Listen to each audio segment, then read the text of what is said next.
Yeah, this personal now. Gang, gang. Gang, bang. Pull up and bang, bang. There's been a lot of talk about my walk in New York. Why I stay in my bag, I don't know what they thought. Plus the lane that I heard is really getting absurd. All the rumors and the slanders, niggas really got nerve. I helped a lot of cause just to watch them betray me. They want it all but not the work, bunch of Johnny come lately. Said you go upside the head with the stick all crazy. Let the scars be the reminder of the day that you played me. I just wanna ball and live, do some music, raise my kids, get some bread, get some chips. I ain't with the murder, sell some dope, drink some lean, smack the hoe, pop some pills, let it blow. Hate to think that's all we know. These niggas do sick shit and play dumb. Facts. Curse when you can't trust shit they want. Facts. Make you wanna pull up and spray something. Got me on my Drake shit, say something. I am not gang, gang. I do not gang bang. Maybe let them pull up and spray, bang. I am not gang, gang. I do not gang bang. Maybe let them pull up and spray, bang. It truly hurts my heart just sitting watching these so-called gangsters 30, 40 plus trying to be old dog. Get him in the pen, they start telling like, oh Lord, him did it, her did it, they did it, so fraud. Now that we locked in, make it hotter than the teapot when we pop in. Got these suckers selling just to be top 10. Bending over, I'm a soldier, we not them. Misery Marine life, homie, we here now. This is what you wanted, please don't be scared now. I ain't here to play with nobody, it's clear now. Dog off the leash, you be sheesh, I tear it down. Now let's cook it up like crap. Song for song with any one of y'all, straight like that. What you said is what you said, can't take that back. And here I still stand, face that fact. I am not gang, gang. I do not gang bang. Maybe let them pull up and spray, bang. I am not gang, gang. I do not gang bang. Maybe let them pull up and spray, bang.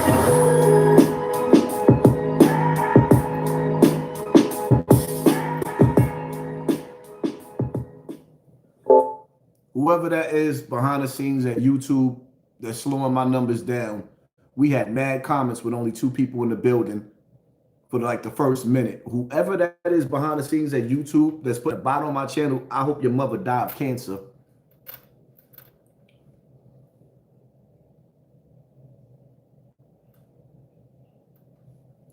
To be labeled as a gang member, you are also labeled as a terrorist. And under the Patriot Act, they can exile you out the country or lock you up indefinitely without a trial. I'm from the city where the skinny niggas die, mothers cry, too much blood in they eye. Feds got us running to Dubai, wanna make example of the guys. Too fly, too high, let my prayers reach to the skies. See my young niggas rhyme 5, see my young niggas rhyme.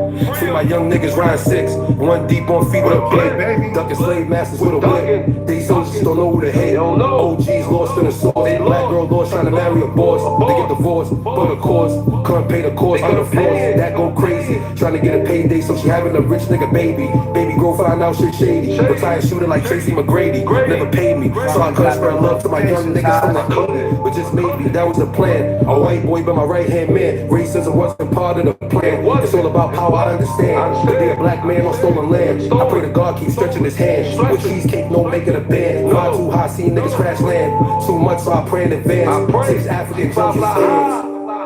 Get sturdy, get sturdy, get sturdy, get sturdy, get sturdy, get sturdy, get sturdy, get sturdy, get sturdy, get sturdy, get sturdy, get sturdy, get sturdy, get sturdy. Don't send nobody else to do y'all dirty work. Nah. Let these young boys live their lives. Get shot, get sent up top by the cops. Pop off when they running the ops. Pop off when they running the big homies ain't schooling they drops. They too busy posting shit on the gram. Tell them know the game business like damn. Might as well tell that shit to the man. Niggas been lost me. I fly over niggas, don't give them no chance to cross me. I'm with a boss beat. Move to my own drum, don't need nobody to support me. What I complain for? Cause I'm winning the game. This rig is not what I came for. I came to change y'all, not entertain y'all. Cause the wisdom I'm giving is way more. Dudes I ain't seen in years eating dick. Know they gon' tell they see me with a blick. Chicks see me PP off the rip. Like I'm coming home with a chick. I am who you. If I was you, I hate me too. I am the who's you. If I was you, I hate me too. G5 fly high.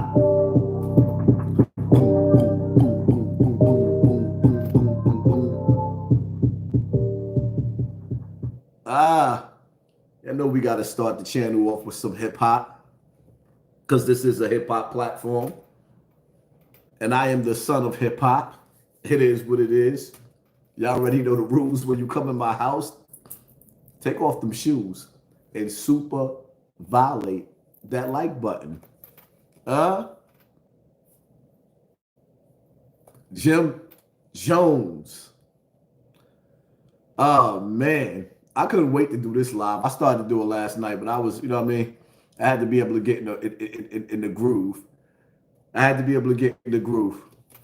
If y'all didn't see that live, I don't know if I'm gonna play that whole live or whatever. Y'all want me to just freestyle or y'all want me to play the live? It's on y'all. Let me know. If y'all want me to play the live, press 1 in the comment section. If y'all want me to just freestyle, press 2. I might have seen it already. I don't know.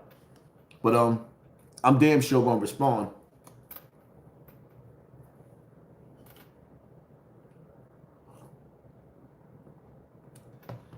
Oh, y'all want me, a lot of people saying y'all want me to, it's half and half. It's half and half.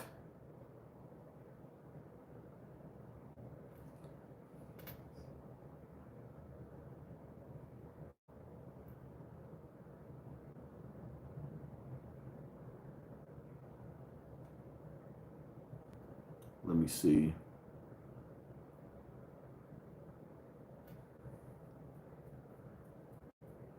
Maybe I'll play some of it. If I could even find that shit.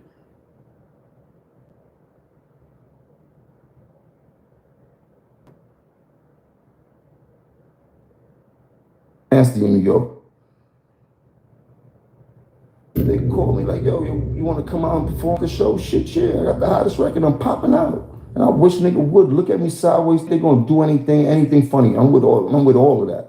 We'll boom this shit up. It'll be nasty in New York. That's how I was living back then. That's what I was on. Ooh. Yo, boom it up, huh? First episode ever. Let me tell y'all something. Before I get into this, right? I like Jim Jones' music. I like his music, but I don't like his lifestyle. I feel like, and I said this for years, that Jim Jones single-handedly destroyed New York City with his position that he had in Dipset and what he did with the blood movement.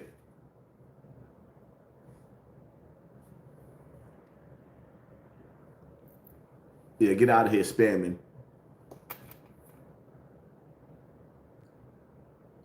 Jim Jones single-handedly became a billboard, the same shit that they charge. And this is the things that I was paying attention to throughout the years. The same things that they charged Casanova 2 times. One of his charges was advertising gang lifestyle. Well, I'm sorry. Nobody in the history of New York City have spreaded blood and blood activity. It was a billboard for the Bloods more than Jim Jones. Nobody is more responsible for spreading the Bloods in the streets of the East Coast, period, other than Jim Jones. And he used Dipset and his star power to do that.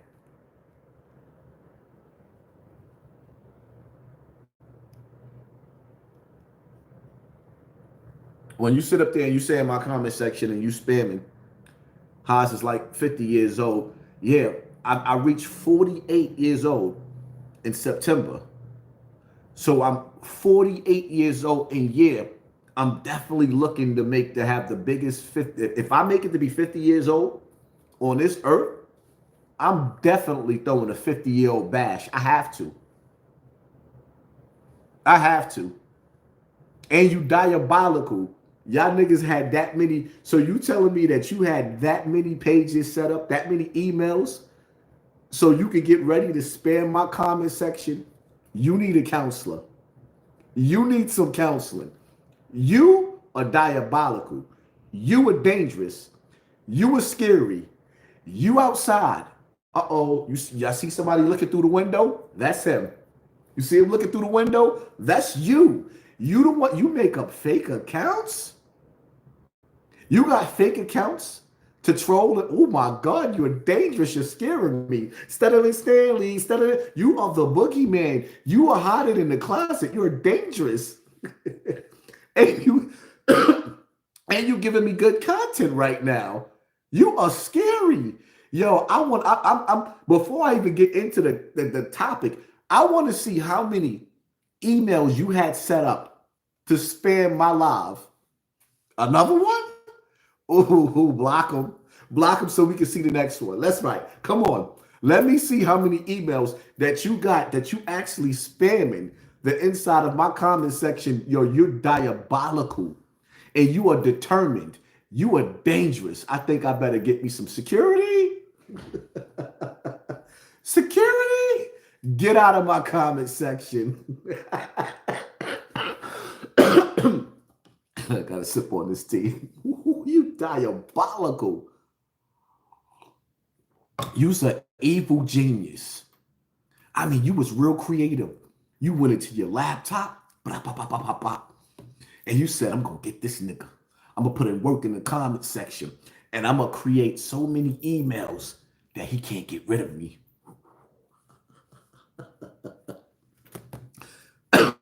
But just imagine if you actually put that kind of energy into doing something with your life. Imagine if you actually took the time out and the energy to invest all that energy into your life. Imagine how far you would get. But you believe in me more than you believe in you. So your main objective, you're a suicide bomber. You're a suicide bomber. It reminds me of a situation. Shout out to my nigga Ant Live, right? Shout out to Ant Live, free Ant Live. Ant Live came out here getting money. He came back to the streets getting money, doing his thing. He decided to go out to a little club, a little lounge, party promoting, doing his thing, you know, just doing him. And as he's hanging out at the club and also doing his thing, because that's what he do, you had a miserable nigga see him shining, popping bottles, jewelry all over the place, and decided that he was going to do whatever he had to do to knock Ant Live off of his throne. So Ant chilling in the club, make a long story short, I'm not getting into the case. Now Ant is in jail because the nigga that wanted Ant's attention, he got it. He gave it to him. And now, well, you know what comes next? The police, the judge, the jury, the lawyer. Because he on parole, denied bail. You see how that works? There's some people that's not happy with life. And even if it costs them their life, they're going to do everything in their power to derail you and stop what you're doing in your life. And that's you in the comment section. Damn, your emails is just wicked. Imagine if you could type that fast and put in an application. Who sent you? CIA? FBI? DEA? Inquiring minds want to know. Let's get back to the topic now. It's been fun. It's been fun with you trolling in the comment section. I enjoyed it. You should try doing it later on so I can do this all over again. You just gave me content. It's not easy sitting up in here for hours talking to the people and you got to figure out what you got to say. Thank you. We'll get you some counseling. Boy, you know, we still here, got Jim Jones in the building. I told you I told you I was only coming outside to do this. I've been to the Barclays and performed last night because the record is shot to New York City. That record been going crazy, the pop-outs was good. But besides that, I've been in the house for like the last 2 weeks, just sitting back, get my mind together for the new year, putting the plays together. So I have everything ready for when January hit, and I could start running on these niggas and shit. You know what I mean? Nah, for sure. Mobile setup created by Jim Jones. It's a fact. Niggas wouldn't have been rapping outside the studio if it wasn't for him to this Shit, day. I got my own technology that I founded in AWS, acquired it and shit like that. So during the pandemic, I was able to figure out how to virtually record in real time and create albums while everybody couldn't go to the studio. So I had figured out how to put the studio on the full screen, and AWS picked it up and shit like that. So I got the technology with Amazon and shit like that, that I figured out something for them, what they were trying to do with some type of gaming and shit like that. And when they saw what I was doing with the virtual setup that I created, they lost their mind. So these are the type of things I'm telling you how I figure out how to think outside the box to make some shit work in the midst of desperation. When I need something, they shut the world. I like that. See, that's what we need to hear more of, Jim Jones. You actually breaking down how you created something with these corporations and these companies that actually help you to make revenue during the shutdown and COVID. See, that's dope right there. That's something that I could approve of, because that's something that we all need to know. We need to learn how to do these things, because everybody's looking for a way out. Everybody's looking for a way to make some money. Yeah. You can't go outside. You can't go to no venues. Can't do nothing public. Nobody was at work. No music was being able to be made because all the studios were shut down. Engineers are not in the same house as the artists. I was able to figure that out and was able to create 4 albums doing that and make some money. While most people had to figure out how to record on themselves or get the engineers. And it was a difficult process. Where you get that hustle from, though? I grew up around nothing but hustlers. I grew up around nothing but people that know how to get money and learn how to get money and seen nothing but getting money. I mean, I seen the ups, I seen the downs, but for the most part, from me, from a baby, from as much as I can remember, wasn't nothing but hustlers around me. From my moms to my uncles to. And then my grandma was always a working lady. My grandfather was always a hustler and a working man. So everybody around me always was about getting some chicken and things like that. And I was in the midst of the age of the crack era. So I seen it good, I seen it bad. Like, my mom was really heavy in the game. Like, it was a great time. And then it was a bad time, but yeah, but heavy in the game, what you mean by heavy in the game? She was heavy in the game. She was a couple of her boyfriends were real big inside of the crack era. Like, they were very heavy, and it used to take limos to school and shit like that. Christmases. Okay, so it's safe to say that Jim Jones' mother played a big influence on him wanting to be a super thug. Back in the day, she played her part dealing with street dudes. Okay. Shout out to Mama Jones. I'm not going to disrespect that woman. It is what it is. Everybody been through some shit in our life. I was filled up with Christmas gifts and the lumberjack coats that Biggie was talking about with the hat to match. Yeah. All that type of shit. V-bomber sheepskins with the mittens and the hats and all that shit. Desert boots, all that shit. Like, you know, I'm that type of kid. So I just been around a lot and coming up, like, everything that I was around ended up revolved around hustling.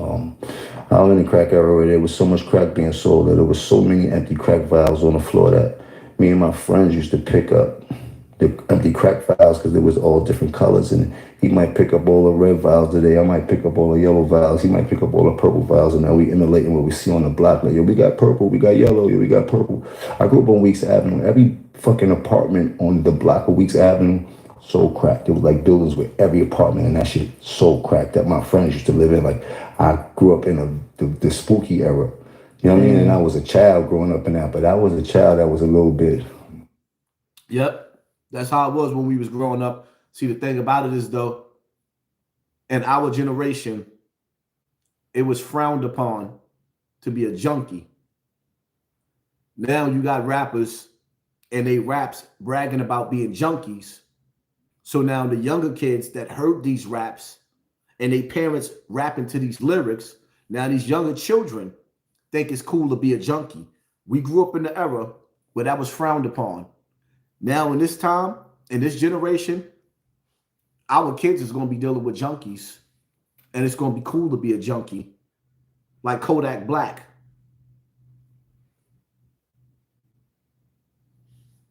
Ahead of my time, so I understood shit that I shouldn't understand at that time. And I love that. I think I got to go back though to the in system. Go back to it. Studio. You know what I'm saying? You saying you was the first person that did that, and it seemed like you was the first to do a lot of different things. Google it. No, I'm gonna Google it for sure. But it's like you did a lot of things first. I know you hate to talk about the past a lot of times and shit that could have happened, but man, I just want you to tell like the Soldier Boy. Oh man, tell him again. Soldier, Jim did this one first. I think Soldier gonna come at you, and he definitely. Can't. I did shit before he was even in the game. I was at Soldier Boy's first show in Atlanta. I think like at the Opera. I forgot what show. I was at his very first show when everybody was going crazy for this new kid named Soldier Boy doing a Superman that hoe.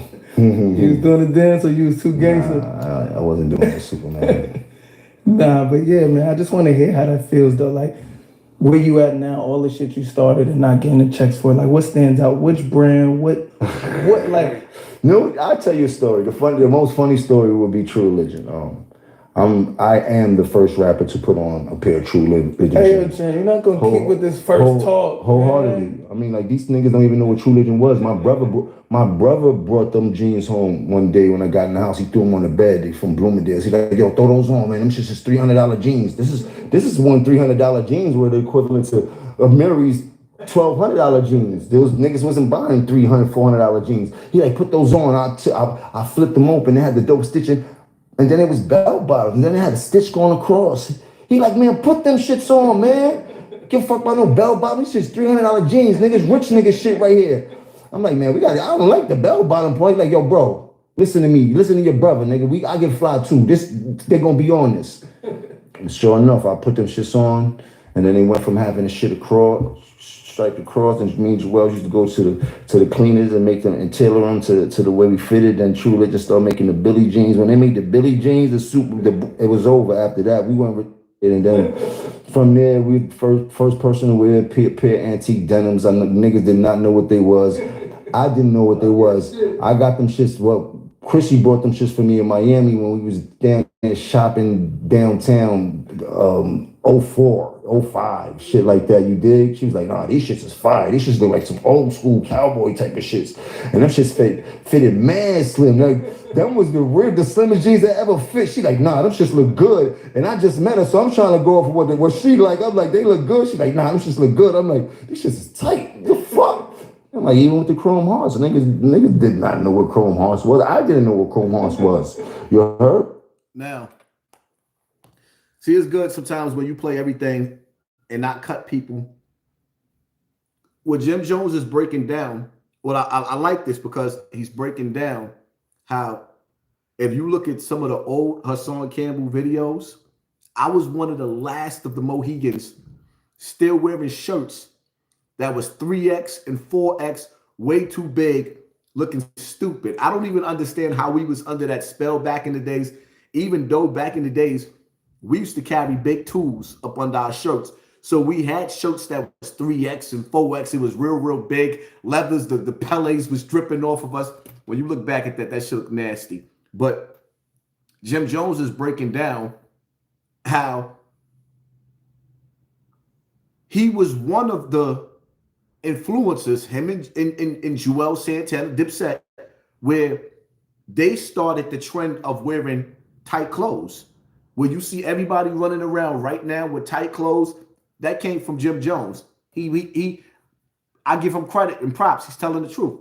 He was part of that. And this is showing, and this is good because this is showing the power that Jim Jones had in hip hop and the influence that he had over the streets because he was part of Dipset. But Chrissy knew what chrome hearts was. She saw the wallet chain it had. She's like, oh, you like that rock and roll shit? She's like, oh, you got to get the chrome heart shit. That's the big boy shit. That's what Tommy be wearing all that. I'm like, what? We went in there and the tank top was 600. I almost fainted. Like, what? This is a Fruit of the Loom tank top. What do you mean? They're like 600. She's like, yeah, that's that big boy shit. This what they wearing on stage. I'm like, what? So it was like, wow. And that's how I learned about chrome and stuff. So now, if anybody knows the history of Chrissy, she's telling Jim Jones, this is that big boy shit. This is that outpost shit. This is that Rich Porter shit. You know what I mean? This is yeah. So anybody that knows the history of Chrissy, she's been around the world, and Chrissy don't deal with nothing but big boy shit. Drug kingpins. So when Jim Jones, he's seeing Chrissy, he already knew who she was because Chrissy already been passed down. Every nigga that was that nigga had Chrissy. If you're not that nigga, you're not going to get with Chrissy. You dig? So moving right along.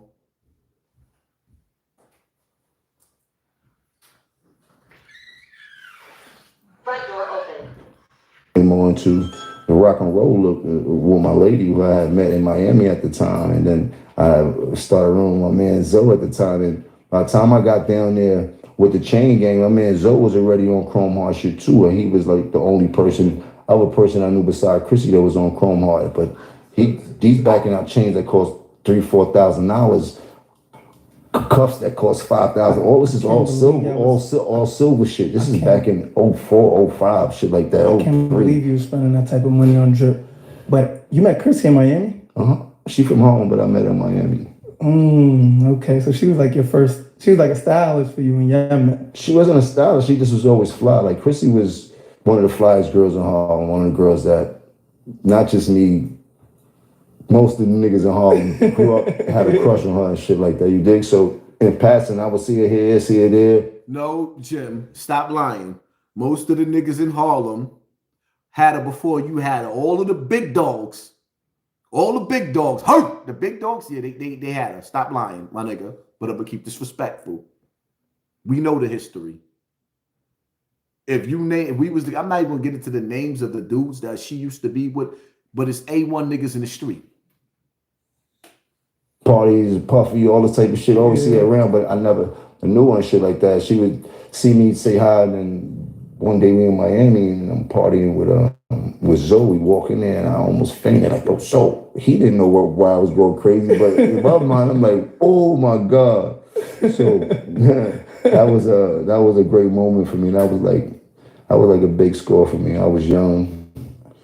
It was dope. Yeah. At that age, you obviously lit. You having your way.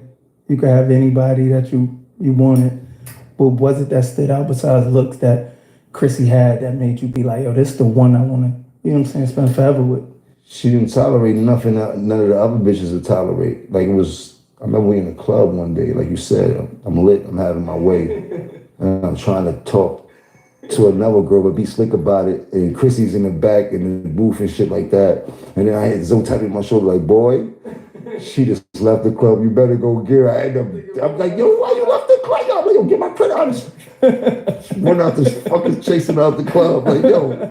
And I was like, man, she a different type because any other girl I was with they wouldn't even. Yeah, they just stuck around and looked like a goof. You know what I mean? Yeah. So, and then she was always known for standing on business. She come from a world of hustlers too. Like she ain't no chump. Like, you know what I mean? Like she a big deal in Harlem. Like, you know what I mean? Yeah. She like see how proud you are. She a little older than me. She already knew that she had you wrapped around her finger. She already knew by how you reacted to her that you was wrapped around her finger. She already knew when she walked out of the club you was gonna come chasing. She already knew. See, y'all gotta understand something, right? When everybody keeps sitting up there talking about, oh, why Jim Jones won't marry Chrissy, you think a nigga that came out with balling and the kind of money that he was running through was going to get married to a girl that's married to the game? No disrespect to Chrissy, but she was married to the game, and she's married to the game. Jim Jones was an illegal game, but nevertheless, she's married to the game. She's not married to the man. So you got to think, when you're dealing with a female that's like Chrissy, she's used to real street niggas. And Jim Jones, no matter how hard he pretends and he acts, Chrissy could go back in her memory bank. Because women are funny. My nigga Igard used to have a saying, right? Because he was one of them, he was a pimp. He used to have strip clubs and run strip clubs. So Igard used to say, whichever female wins the fight, because they used to always brawl, that'll be the one that's going home with me. Now, it's safe to say, see what some of y'all know, what some of y'all don't know, throughout the history, I give you an example. Mandisi and Jim Jones had a situation, and Mandisi whipped Jim Jones out, whipped him out. So Chrissy's not used to being with the type of dudes that's getting beat up on the block. Chrissy is used to the type of dudes that run the block. But being that Jim Jones was at the height of his career, bowling, she let him score. It's simple.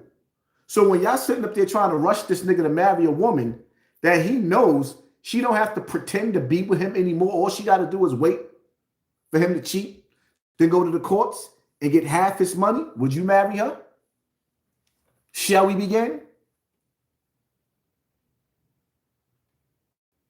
Shall we begin? Her era was like right before me in the glory days of all the Rich Porters and all that type of shit. That's her days. Yeah. You know, as I see our relationship, obviously public, it's everywhere. If you with somebody long enough and y'all got shared bank accounts, y'all got houses together, y'all got everything together, why is the world stuck on like traditional? Well, traditional is the marriage that we all know. You know what I mean? Right. That's what every woman wants, and that's what every man should want to give a woman, and that's what I want to give my lady. But spiritually and commitment-wise, marriage is about a bond. Having somebody that's going to be there no matter what, like understand the circumstances, whether it's good or bad. Like it's a certain chemistry that comes with that bond and shit like that. Like a lot of people marry for so many stupid reasons that so many marriages end up getting divorced and things like that. Right. I come from a day where you get married, that's who you with forever. And my commitment is of that also, because when I'm with a person that's who I'm with, I didn't have too many girlfriends in my life and shit like that, you know what I mean? So it's like, but my lady's a dope lady, and what we got is heaven sent, and she deserves the world, you know what I mean? And for me, I put my whole life on TV and all this shit, so naturally, everybody's gonna have something to say because that's what it's there for and shit like that. Right. I mean, it used to bother me a lot. Now I don't even pay attention because that shit serves me no purpose in my relationship. You know what I mean? What stops you from doing it? Nothing stops me. We about to get it going. Yeah, about to get it going? Yeah. Hey, you hear it first. If you really, really listen to Jim Jones, he sounds so full of shit. And now he has to say that he's announcing it when he's really not announcing it, that he's about to get it going. Jim Jones is scared that if he marries Chrissy, she don't have to be forced to be in a relationship with him anymore. She can leave with half his money and take that lifestyle. The reality of it is he loves Chrissy, but Jim Jones is not a stupid nigga. He do love the girl. It's not that he don't love her. He does not trust her. He realized that he bought and paid for this relationship. And when you give a female like Chrissy the opportunity to leave, you think that there's not another nigga out there that she want to be with or she want to test the waters? Chrissy is like a nigga. Some of these females is worse than niggas. Do you really, really think that Chrissy is old now, but Chrissy is she is so skilled with who she is as a woman, the way that she still looks good. And she's going to make sure through every little step and stage of her 50s, because Shorty is in her 50s and still looking good. She's actually looking better with age.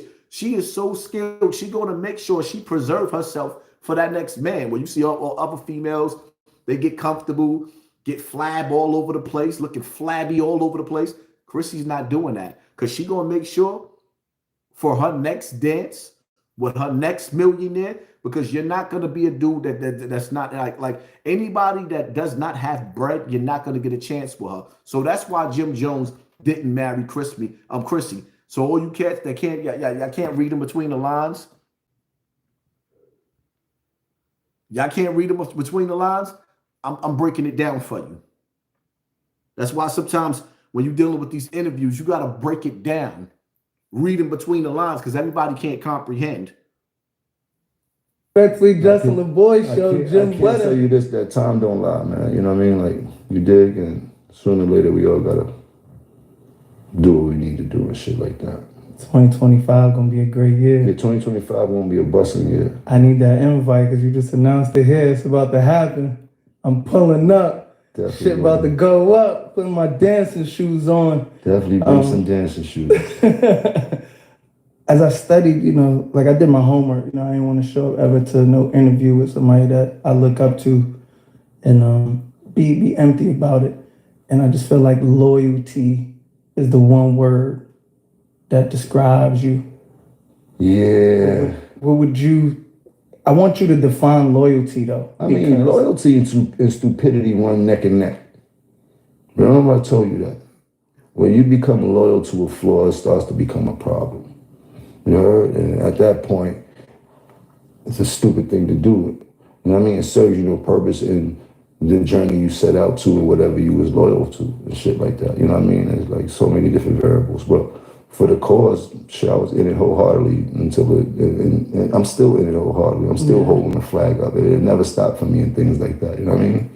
I had a little touchy situation and shit like that, but there was a time where we always loyal to what we needed to be loyal to, and it worked because everybody got to leave out with something. Right. You know what I mean? And that was the most dopest part as I look back. We all got to leave out and be our own man on our own accord with our own successes and make our own money and don't have to need from nobody else and shit like that. You know what I mean? Yeah.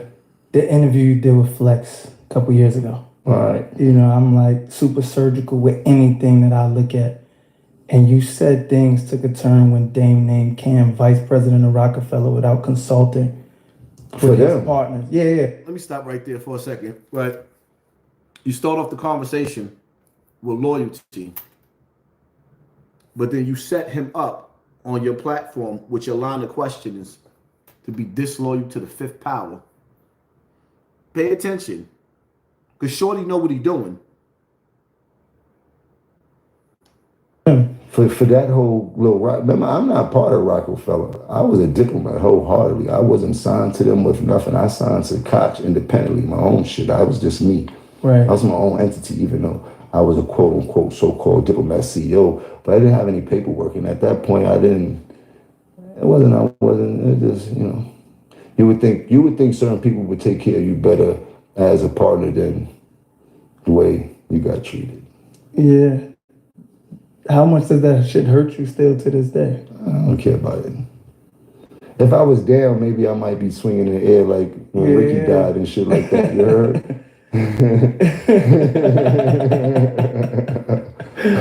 But yeah, man, shit, like life happens and shit like that. I mean, like, I'm gonna keep pressing you on this though, because I know that cancer intuition that you got, like. I knew you caught on at some point before anybody told you anything, and I just want to know like that story. I caught on before we was even famous. What you mean? I'm great at reading people's characteristics. I'm a very spiritual person, and I know who's who when I encounter them. And if you give me enough time around, you understand exactly who you are. You heard it, and I got to understand exactly how I need to use you in my life, or I don't need to be next to you. And at that point in my life, it was only two decisions. It was either go to the street or play your position. Yeah, nigga, you a boss and you help put everything together. You got to listen carefully. So he's telling you why he's hanging around Cam. In the beginning, is either you go to your streets or you play your position. See, Jim Jones recognized something in Cam and Mace in him that was special. Looking at Big L in them, he seen something special. He said it was either go to the streets or play your position. Listen to the words that he's saying. He's telling you from the jump. And see, it's crazy, right? My situation in the streets, always getting picked on in my youngest days. And then finally, when I set on fire, there was a fire that came with me that burned through the streets. My reputation was crazy. So certain people merged in my lane and they got with me because they knew that my gun game And my little crew that I created was so vicious in the street. I had grown men hanging out with me that was 10 and 15 years old, 20 years old, older than me, to keep their asses alive. And see, in the streets, sometimes when your mama tell you, your mother tell you, that's not your friend. And certain friends, my mother used to tell me, you better watch out, because that's not your friend. That's an opportunist. And Jim Jones is one of them niggas that sat up there and just told you it was either the streets or playing my position. When he got with Camron, he felt like Camron was a bozo. But because Camron was a star at playing basketball, nice at rapping, and had a crew of niggas around him, Jim Jones played his position because he's a user. That was his own words. But we're going to continue to break this down. Because sometimes you got to use people's words.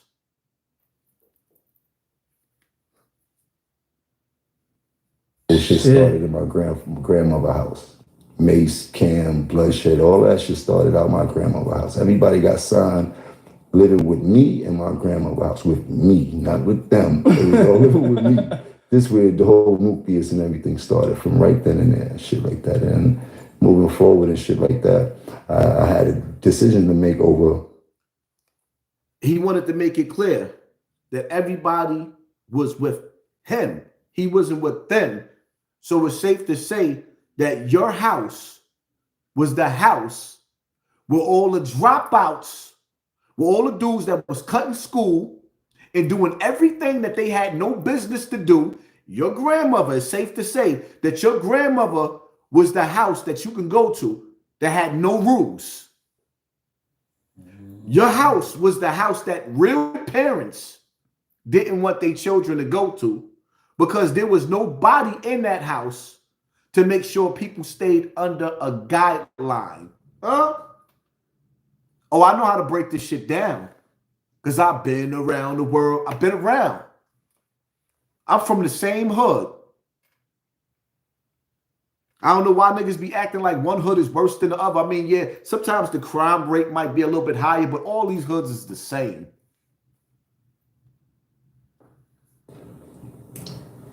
Childish things that I seen people be doing childish things and shit like that. And I was like, well, if this is what you want, if you feel this is going to be your way out of this hell we living in, which was Harlem, you did? Yeah. At the time, out of the hood, out of the projects, you have to play your position and shut the fuck up and do your job. Who he sound like? What do I call the hood? Out of this hell that we living in, who do he sound like?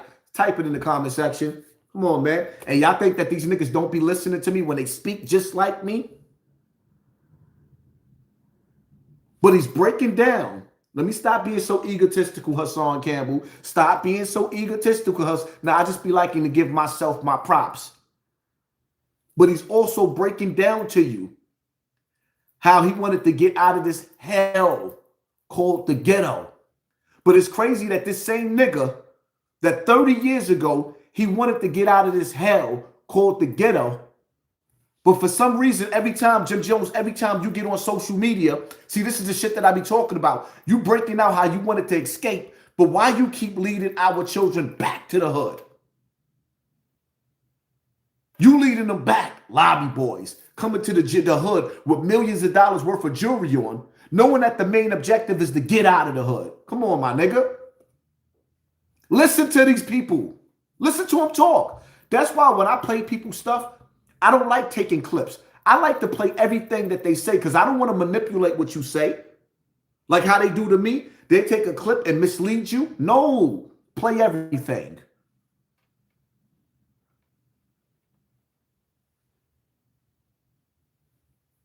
As a complete soldier and make sure nothing happened on your watch. And that's all you could do.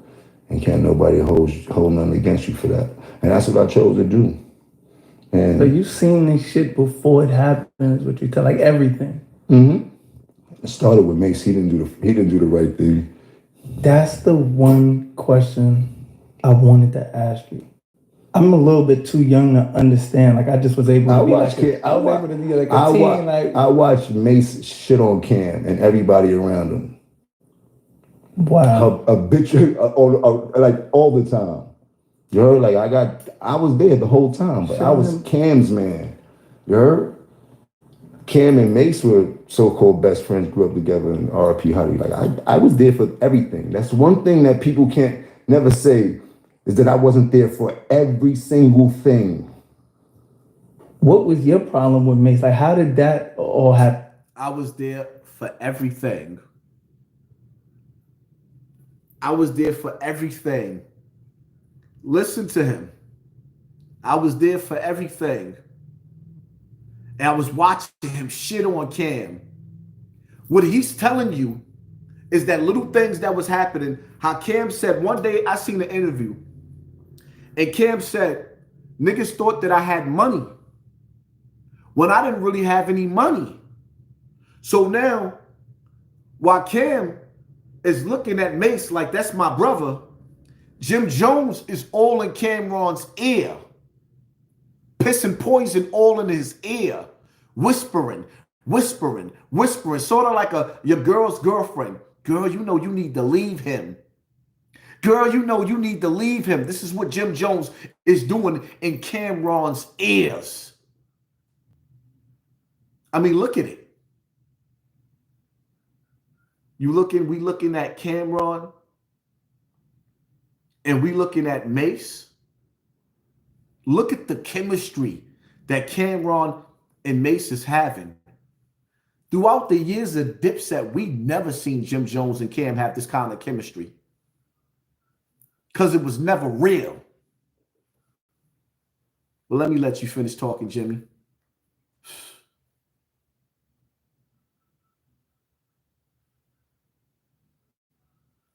That was Cam, man, like you said. Cam enemies were my enemies. Okay. Anybody Cam didn't like, I didn't like.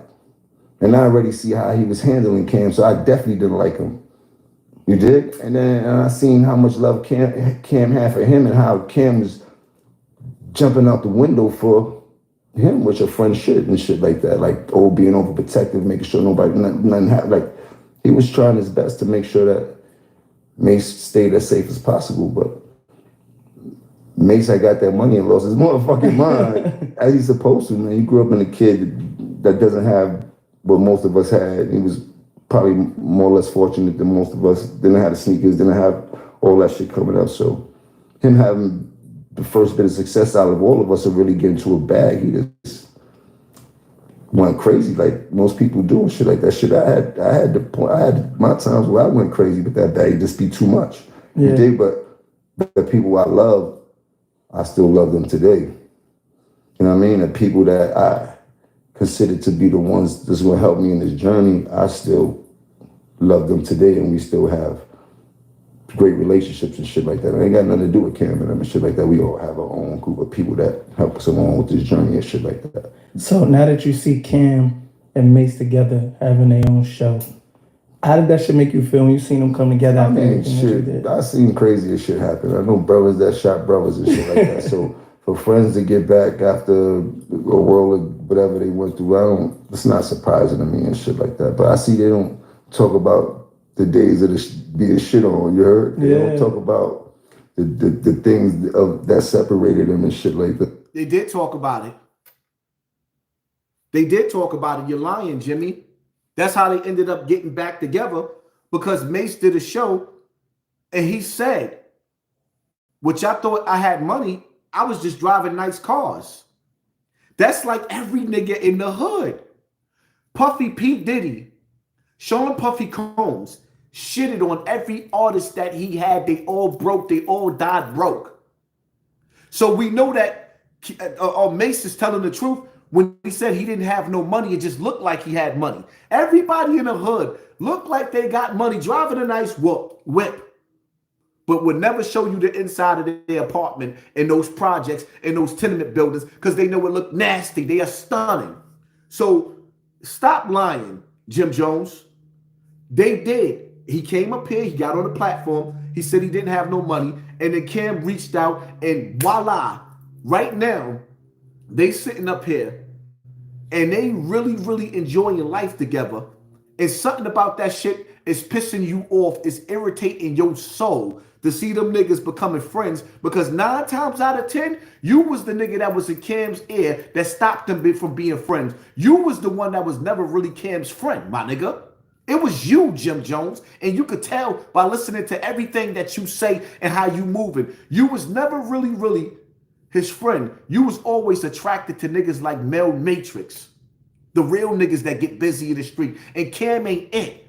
You used Cam to get you where you needed to be in life. And somewhere in Cam's mind, Cam knew that you was using him and playing on him. That's why he didn't put you in the position of power that you really wanted to be in. But let's keep on listening to Jim Jones. And as I break this shit down, y'all gonna see this shit for what it is and not what it appears to be.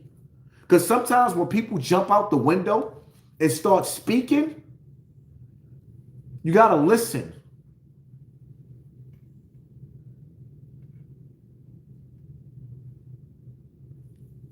So, you know, it's funny, but kudos to them, man. They got a dope show. Who am I to hate on what they got going on, man? I hope they make $1 trillion.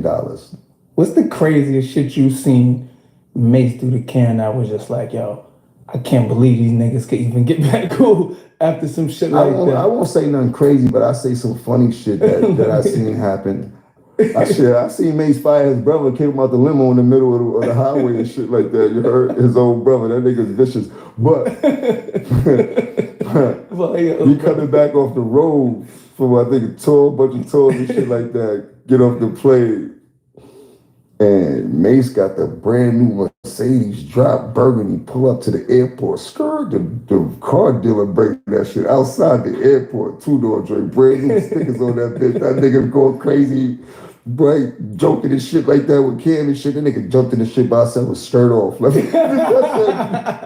I said, yeah, this nigga is a different type of animal. This nigga don't care about nothing. Word up.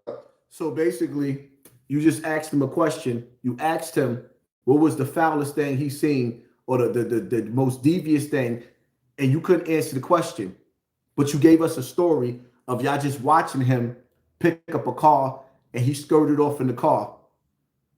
Stunting like how we all do in the hood. We'll skirt off on the block and you watching the nigga drive away. So that's your story? Then let's keep in mind that Cam and Mace was kids. When they started off, niggas was kids. And then when you got an opportunity to tell the world just how foul Camron is, I mean, how foul Mace is, that's the story? So this is the big story of how foul Mace was? This shit ain't adding up to me, man. That's why sometimes it's good for you to listen to the audio and really break it down and dissect what's being said. Because you got this dude up here that's doing an interview, right? And he's digging and trying to get all the negative juice and all the negative shit that he could possibly get Jim Jones to say about Cam and Mace. Y'all notice that?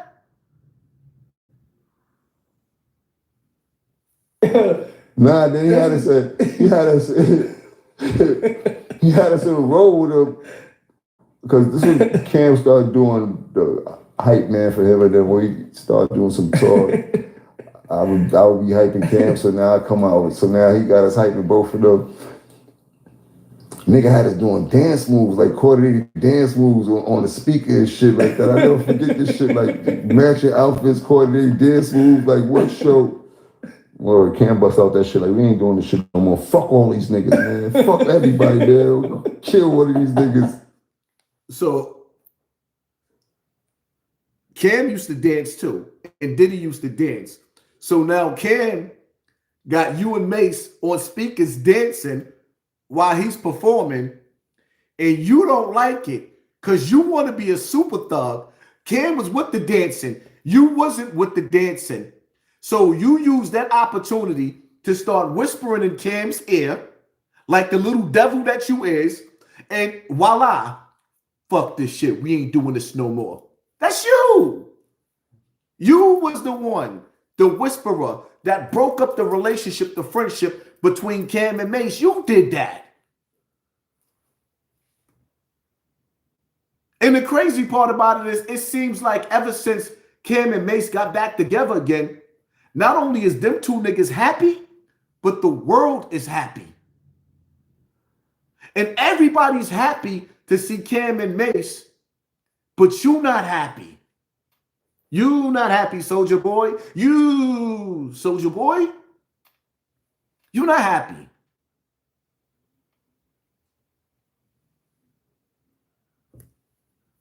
That was the last time we seen them until it is what it is. You heard? Even a Cam right now. He just did the interview with 50. For the younger audience, we had like a rap battle thing at one time.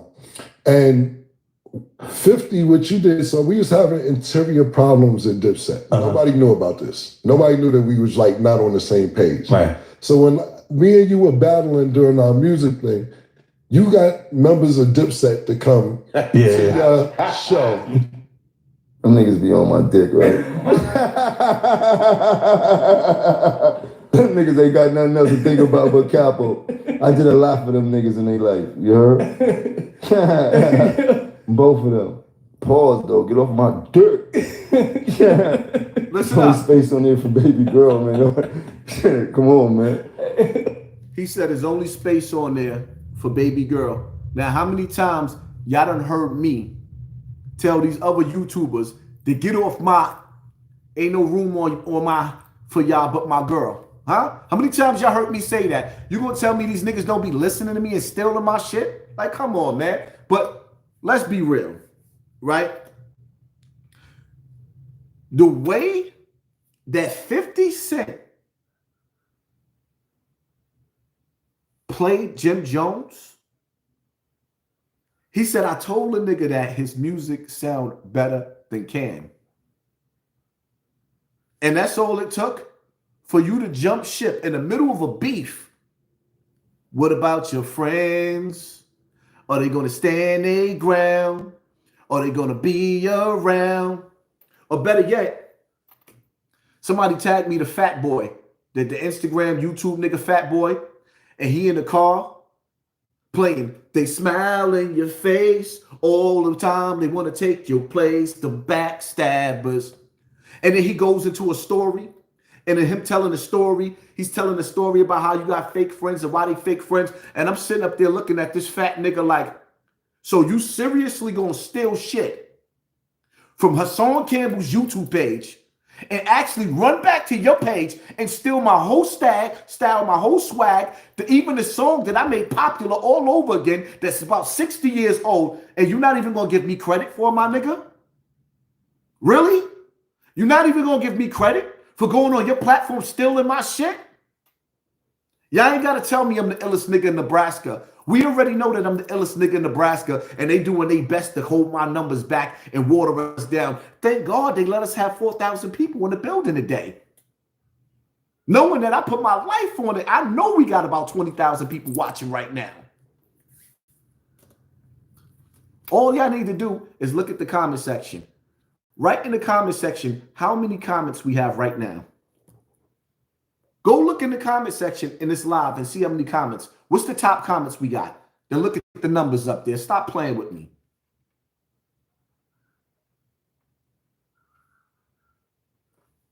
You know my shit like that. Yeah, you never clear shit up, and we never hear your side of the story. Kim's like, I thought we could pull it together. Next thing I know, I see Jim performing with That him. nigga ain't think nothing. He could pull nothing together. He couldn't do nothing with me. He couldn't tell me nothing, nigga. Like, let's not get this shit twisted. Like, nigga, nobody could tell me nothing, nigga. I was my own boss. I did what I did as a fucking soldier because I was a soldier, nigga. You heard? I had the soldiers, nigga. Nigga didn't tell me nothing. You heard? I did what I wanted to do. I seen the shit wasn't going right, so I started doing what Jim Jones needed to do for Jim Jones because the nigga that was supposed to be the Don wasn't taking care of the capo. I started feeling like the Gotti movie, you heard? But what was the point where you realized I'm gonna have to do what the fuck I gotta do because this shit. I mean, they were definitely it was the last straw. Like there's nothing in my memory. Like, yo, that was the last show, but it was just the way the sequence of the way thing. Listen to the arrogance. Listen, this is why you got to be careful of who you feed. Raising the wrong person in power, putting the wrong person in power in a position around you is dangerous. Because some niggas, they don't want your help. They want your spot. And Jim Jones got tired of being in the shadows of Camron because, like he said, I brought all the soldiers to the table. Because he used Camron's power, his star power, to pull all the street niggas because everybody wants a rap deal and everybody wants to be a part of hip hop. So Jim Jones was smart enough to go in the deepest depths of the hellfire, aka the streets, to go get all the street niggas and pull them into Dipset. Never in the history of the streets have you ever in your life seen any street nigga vouch for Jim Jones being a street nigga? Never. No, don't get me wrong. He is a street nigga, but he was never a get busy nigga. Because anybody that, I mean, don't get me wrong. Everybody committed crimes. But along the path and the roads of the streets, we'll get to that later. Let me let Jimmy talk. I'm talking too much. Hassan Campbell, you talk too much sometimes. You got to let the teller the tape talk. Oh, and then it came to a point where I had to worry about who Jim Jones was moving forward. Then I was worried about anybody else because nobody else was worried about me. I got to a point where I became famous too. There was a point where all the famous people know me. Then after that, it was like, shit, I'm just as famous as all the famous people. I can't do what I used to do for you. You heard? Somebody got to do that for me right now because I'm super lit. You heard? But I put my life on the line for all of the shit, and you know, and everybody knew that. But niggas wasn't doing the same thing in return. What's something that stands out to you though when you realize niggas really wasn't for you? I know you say you've been seen it, but there's a moment, bro. Like you know, when you start to feel like somebody, when you start to feel like somebody want to see you do good, but not as good as them, you're like, oh yeah, I know what this move is about. You heard? Everybody don't got. He just asked Jim Jones, what's your final draw? What was the moment where you couldn't take it anymore? And Jim Jones' response, listen to his response. You're going to tell me. So he's basically telling you that he wanted it all. He felt like he was living in the shadows of Camron and he wanted it all.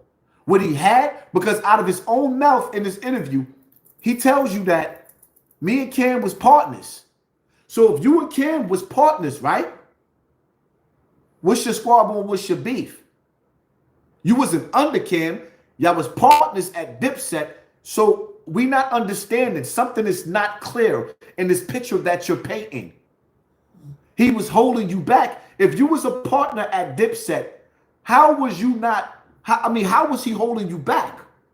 If he made you a partner and you claim that you was a soldier and you was a partner, you wasn't under him, how was he holding you back? You didn't give us a clear enough answer, Jim Jones, but let me let you speak.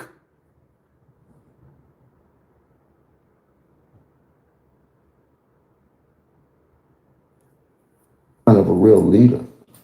Who reached out to who when you went out to perform? Because I had Ballin'. I had the hottest record at the time. My record was hotter than 50's records at the time when Ballin' spanked out and shit like that.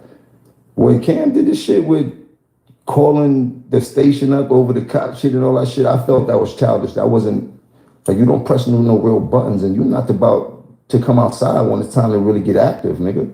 So how dare you do some weak shit like that that really didn't hold no merit?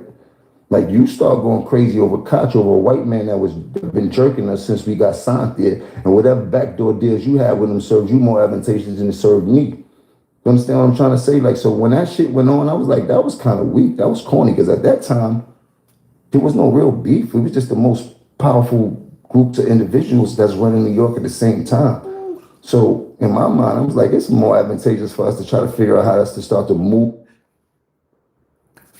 You know how you gotta go to the bathroom so bad, you twitching, you gotta pee, you just switching and twitching. That's how bad I couldn't wait for him to stop talking. The nigga said, how dare Cam talk like that as if he gonna be the nigga to come outside when it's time for the beef to spark. Whoa. Wow. This nigga just got up here and called Cam super. He called him a putty cat. He called him a putty cat. He violated Cam. He violated him. But the crazy part about it is, y'all want to know something funny? Was y'all watching and paying attention to Cam and Mace? When Cam said he made a video, and this is the shit that I really think Jim Jones is tight about.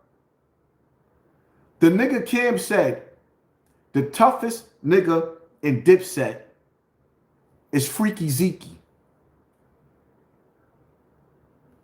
Why you think Cam said that? Cam said the toughest nigga in Dipset is Freaky Zeke. Now, any of you that's been paying attention to the streets, that's been in the streets throughout all these years, most of the real street niggas don't even like or respect Freaky Zeke because he got a nigga sitting in jail for 30 years that he gave a statement that robbed him and shot him. And he gave a statement and that dude got 30 years in jail. So the streets look at Freaky Zeke as a snitch. But Camron is confirming and telling you, despite anything that Jim Jones say, Freaky Zeke is the toughest nigga out of Dipset. But listen how, and this is why I'm telling you, this is why I think this nigga is so hot. Because that was one shot that I think he took personal. And then he took it personal when 50 Cent made it clear that it was easy for him to see how jealous that Jim Jones was of Camron. So he played him out of position and got him to come join him. And the rest is history. Now Jim Jones got to come out here and save face because he ain't looking good. But see, the thing about it is you got people out here, you got podcasts, or you got shows out here that's going to break this shit down. Shall we begin?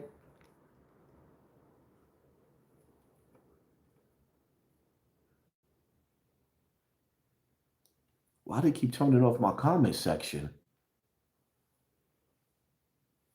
Do tours and really go crazy and figure out, because we were sizzling, but this nigga was on Mars, nigga.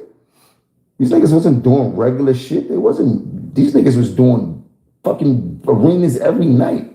We doing clubs every night. We got the city and the urban communities on fire and shit like that. In my mind, I see an opportunity for us to really start.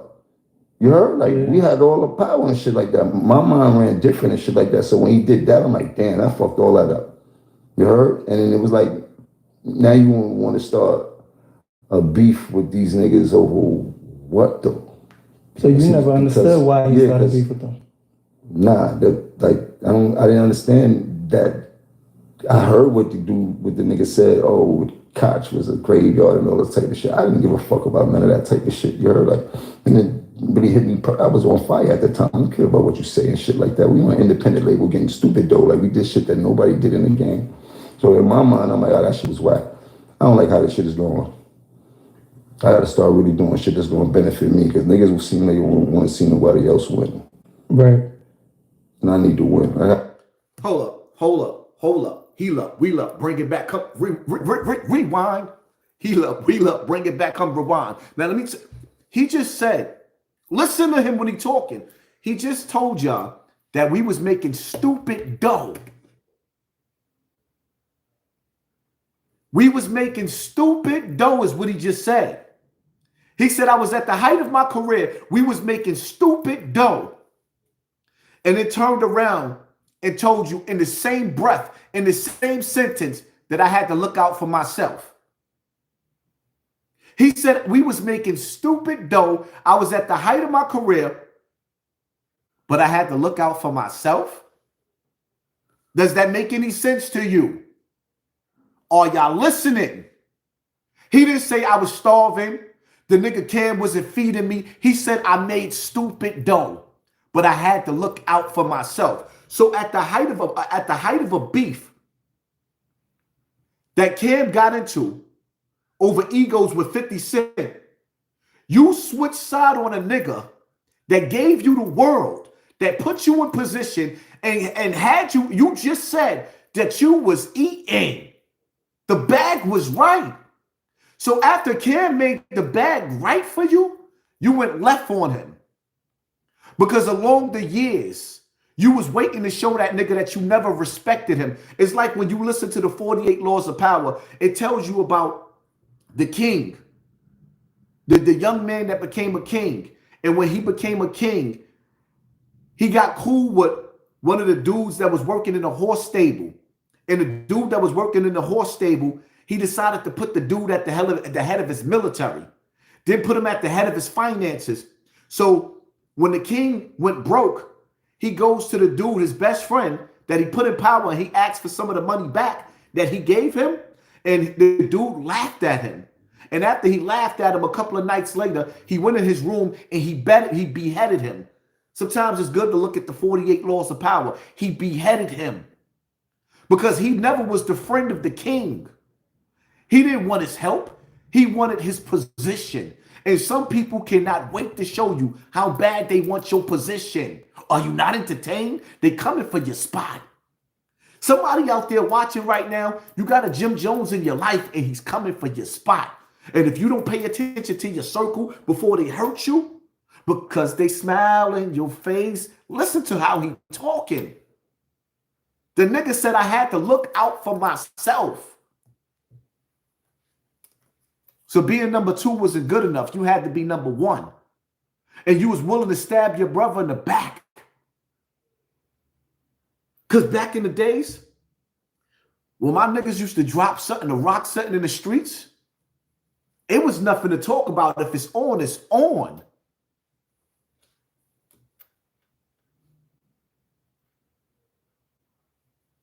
That's why these niggas don't like me. The spirit. So you heard, I didn't put all this work in for nothing. You dig? I didn't teach myself how to rap for nothing. I didn't jump all on this game to be famous for nothing. I need to capitalize and be just as famous as the most famous, most successful, rich person in this game also. I'm now in the game.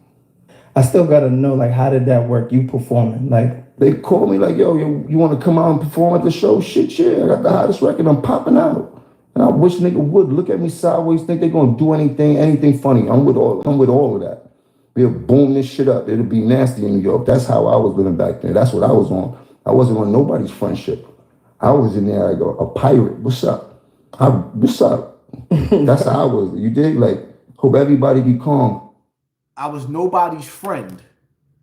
I was like a pirate. I was nobody's friend. I had the biggest record. So 50 Cent called you out and let you perform. You got the #1 record, the hottest record. But you decided to be an opening act for 50 Cent.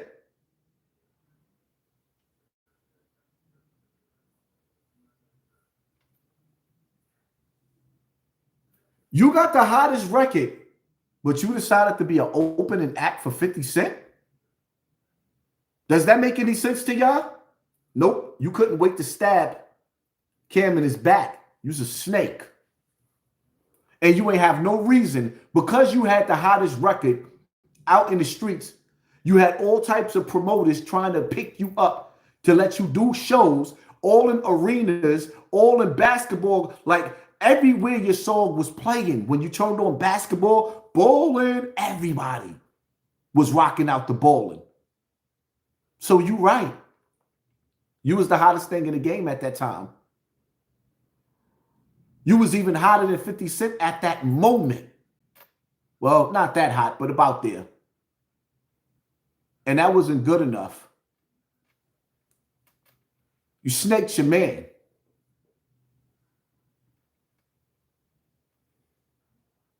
Because the truth of the matter is like you saying, you really, really feel like you the street nigga And even at 50 years old, you still want to be the street nigga. No, this shit gonna go way left real quick. You dig? I'm here for what I need out this shit. Right. It's that crowd to hear me do balling and let me get the fuck out of here. Yeah, so it wasn't no deep thought. Like, it's like, nigga, it's an opportunity. I gotta go. Yeah, I wasn't going here to do nothing genuine at all. The niggas couldn't even dress. But he had a platform for me to perform on in front of thousands of people in New York. Yeah, I'm taking that. I'm popping out. Mm-hmm. Speaking about not knowing how to dress, a nigga named Lil Yachty that start talking crazy. I got the clip. I gotta pull this clip up. Not rap, like real life shit. Oh, as far as style goes, I mean, I don't think it's shit going on when it comes to like New York fashion. So like New York fashion, like as far as like y'all like Purple Label, Purple, and like Amiri. And I saw it. Like, yeah, they called my phone after that. Like, yo, bro, I don't know what I was thinking. People took that shit way wrong. Like I was like, that shit don't really mean nothing. You know the name of his podcast, where he got that from, right? From you? Absolutely. What's your thoughts though when you think people think New York City fashion fell off? Like everybody got a little snake in them, even you, HASSAN. That's a damn lie. I don't have no snake in me at all. Absolutely none. I refuse to be a snake. Loyalty is my downfall, and loyalty has been my downfall. See, the only problem I had with as a man is a lot of us men have the same problem. We wasn't loyal to our woman, but we was loyal to the streets. That's another problem that we have, but that's a whole nother life. I refuse to let you call me disloyal. Not Wanda's son. I'm so loyal to the point I have conversations on YouTube that affects my monetization. And YouTube is showing me right now, we willing to let you rock out. We willing to let people in the building, but they telling me to get my shit together. They showing y'all. Look at the numbers we have right now. YouTube don't let me get numbers like this no more. Look at the numbers we got right now. They're showing me. This is how you sell your soul without selling your soul, because they're showing you, stay away from those topics. You know what we don't like you to talk about, or we gonna punish you. So my loyalty to you people out there cost me the bag. And it costs me the bag every time I open up my big mouth.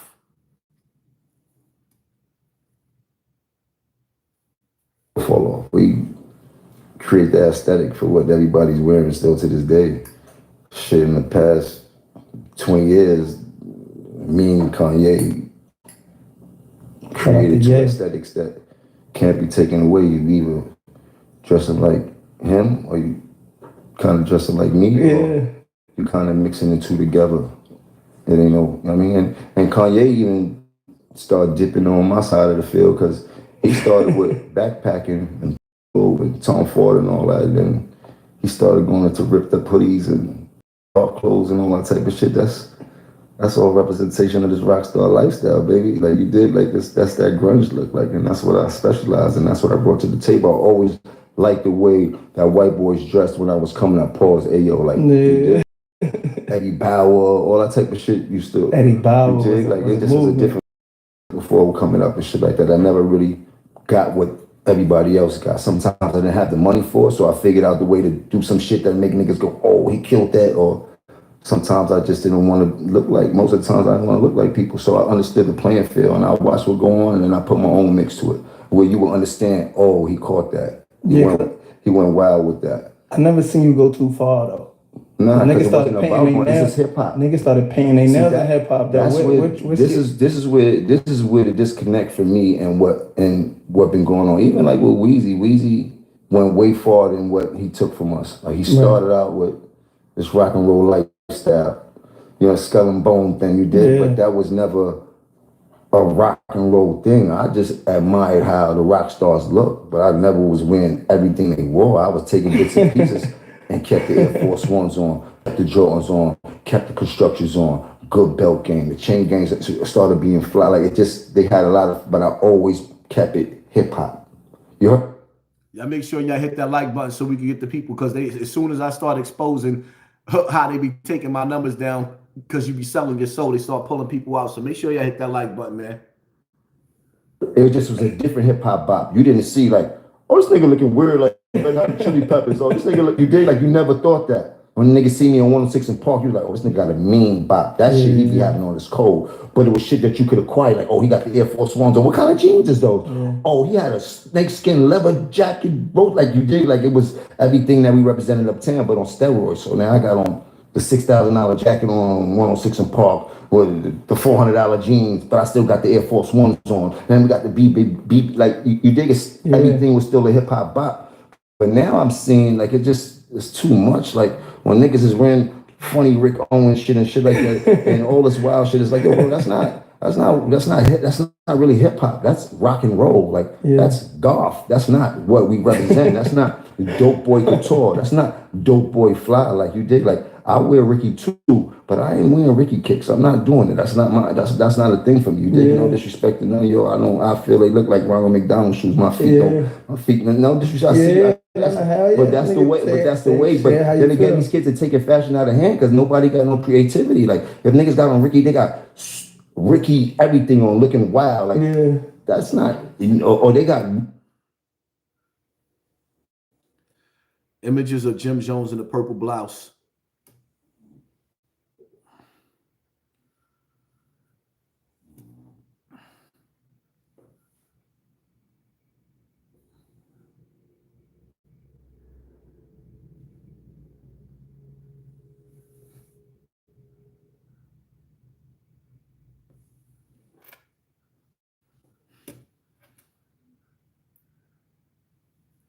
everything on look like they just overdoing it, and they don't even look. You don't look as fly as you think you look.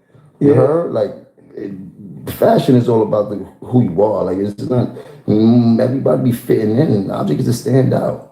When you in Dipset, is it like got all three coming together to do this shit, or is like one per?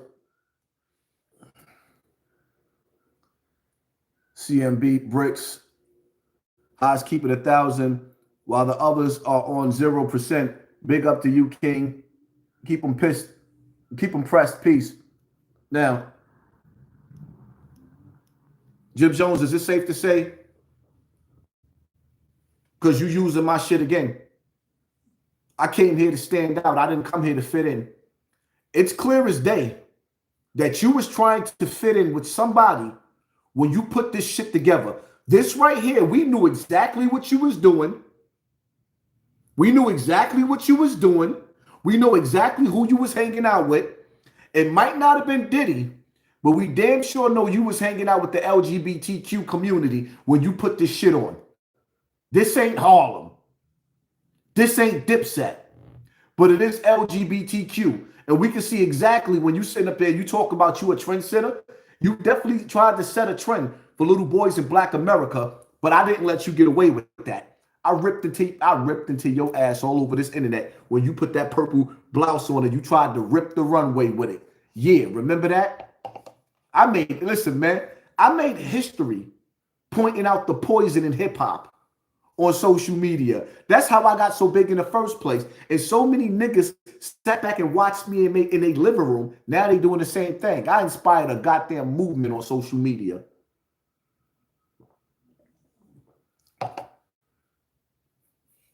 As the leaders, like, nah, well, this what we wearing. I created the aesthetic. Okay. For the diplomats. You heard? Dan the Cam's pink. You heard? Hits up. Nah. All right. Sooner or later, he gonna have to tell it. Where he got the pink from. That shit just fucked up my child. Somebody bring me a shot. If I'm lying, I'm flying. Bring me a shot, please. You can ask Damon, you can ask Cam, because those were the two people. Listen to the interviewer gassing it up and instigating. So the biggest thing that Jim Jones brought to Dipset was Cam wearing pink. Wow. Are you not entertained? Y'all don't hear the hate? The biggest thing that you brought to Dipset was Cam wearing pink. That was snapping on me when I came in and didn't get my truck. Wow. That's some shit. Down to the pink? Mm-hmm. I was supposed to get a white, I was supposed to get the caddy truck when I first got the diplomat deal. He came to the office, had on the pink Deodoras with the pink stripe, the pink polo shirt on. Doris shit was, that shit was He different. came in there, the pink was just lighting up the room, but the truck didn't get delivered, so they just kept snapping on me like, oh, this nigga got all this fly shit, no motherfucker. Or Cam was like, I'm taking that pink, I'm running with this shit. He like, I'm running with it, that shit fly, I'm going crazy with it. That was Killer Cam at the time, you heard? Like whatever fits what we need, then that's what we gonna do. You know, but that's Easter colors. I've been doing pink. Every Easter, green, pink, gray suit, pink tie. My mom's been putting me in pink and shit like that, future and all that type of shit. Pink has always been my color. That's a great story. You can bring a shot. You come on camera, come collect your fame, baby. You want a shot too? No, We're gonna drink it till tomorrow. We're gonna have to drink tomorrow. We're gonna toast to that same rosé. So when y'all perform that, Son's feeling himself. The interviewer is feeling himself. He's getting ready to go viral for helping to destroy Dipset, and he's feeling himself. He telling Shorty, yeah, come get your little 15 minutes of fame, bringing him a shot. The nigga head is big.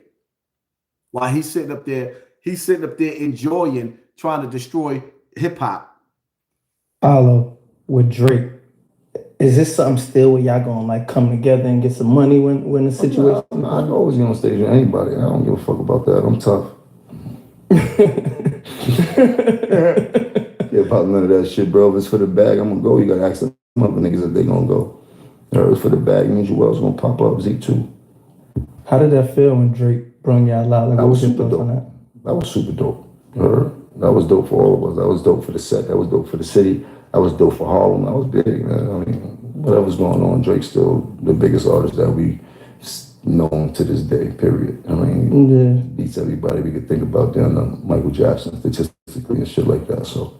Yeah, you know, I gotta ask you though, what's your thoughts on the whole Drake-Kendrick situation? I'm Drake my man, you dig? Like, I ain't got no beef with Kendrick and shit like that, you dig? But Drake my nigga, you dig? Are you able to still, even though that's your nigga, you able to like judge like, you know, who won the battle, not life and shit like that, but who you think won my niggas all the time, you know? I don't even get into that shit, you dig? Shout out to Kendrick and them and shit like that, you dig? And not to say it like that, like I'm not OVO, none of that type of shit. Like, don't be calling me every day and shit like that. You dig? Like I just fuck with Drake. I like his soul. Like as a person that had real conversations with, as opposed to I don't have no relationship with Kendrick and shit like that. You dig? And Kendrick is from the West Coast. You dig? And it's just love. I know we got people that we both know and I mean shit, but I really have a relationship with Big Bro. So you know, I don't get into all of that. It is what it is. It's hip hop. Niggas been battling for years and shit like that. You dig? Them niggas is both filthy rich. Ain't nothing gonna. I think they both be alright. You heard? Yeah. But then when it comes to the lawsuit shit, I mean, I don't think that that's something that I would do. Yeah. You heard? But then again, I'm not at that level. I don't know if I ever. Malik Williams, thank you for sponsoring this wall. Appreciate you, fam. Be at that level to understand the reasons of why he did that. You dig? Like, there's a lot of things that go on with somebody doing a power move. Make sure y'all hit the like button because whoever's behind the scene at YouTube is slowly pulling the numbers down and they trying to pull us out. And usually when I log out of my live, it'll tell me that we had less people in the building than we really had. That like anytime a person like that does some shit that he knows gonna be, it's like it ain't just small fries and shit like that. But when you're dealing with social media, people make everything seem smaller than what it is and shit like that, and quick to say whatever and shit like that. I mean, whatever it is, man, that's not my field and shit like that. You dig? If it works in his favor, I hope it do and shit like that. You know what I mean? But I don't think that him doing that with business is no reflection of the streets.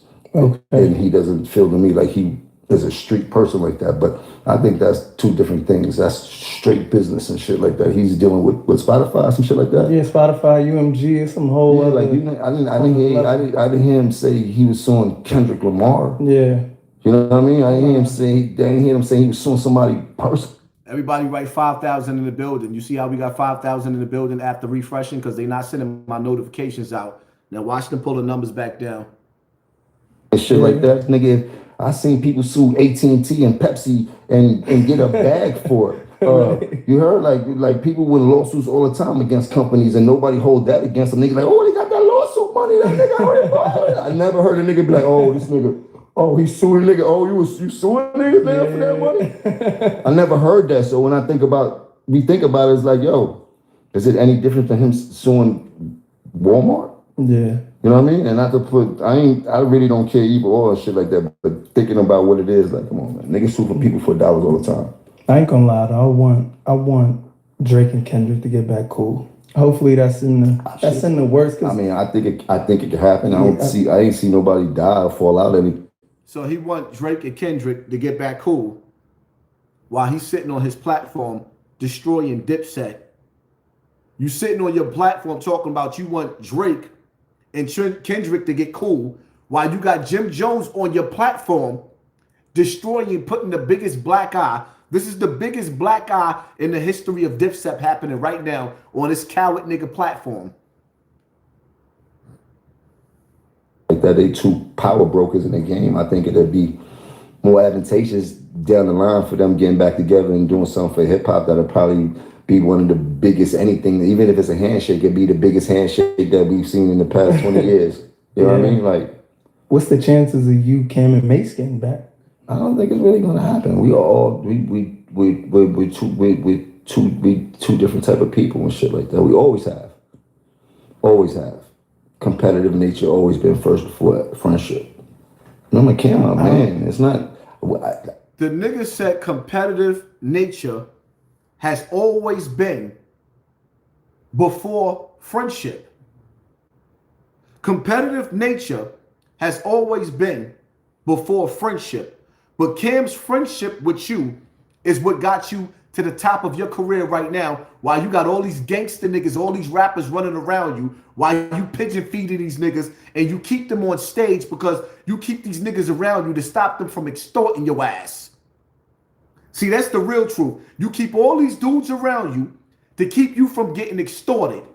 But listen to what he just said. Competitiveness comes before friendship? Wow.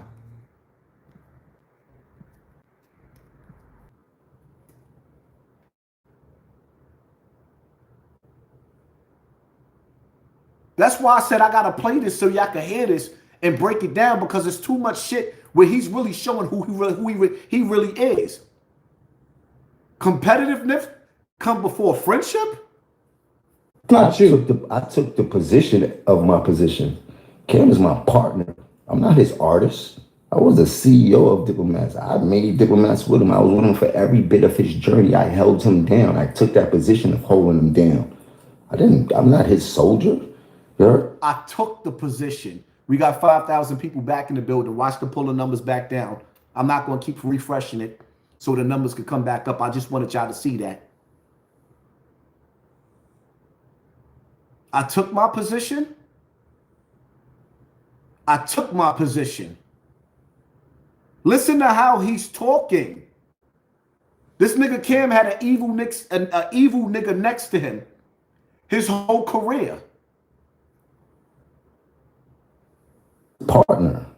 But in the journey that we had to take, I had to do what was needed, nigga. That's why I played my position. And that's why I'm able to be here and have a conversation with you, because I did what I was supposed to do. If I didn't, I don't think I'd be able to have this much. I played my position. But listen what he about to say. If he didn't, he wouldn't have this much success. So it's safe to say he's seen a star in Camron. He's seen a star in Mace. He's seen something big going on with them niggas. And he ain't have nothing going on in his life outside of the fact that he had a grandmother that allowed all the kids in the neighborhood to cut ass in her house and do things that other parents wouldn't let them. So his house was the hangout spot when niggas needed somewhere to go. Listen to him. And ain't nobody on YouTube broke this shit down like me yet. And I haven't listened to anybody. Matter of fact, I listened to a little bit of Harlem Legend. Shout out to Harlem Legend. So this good grace.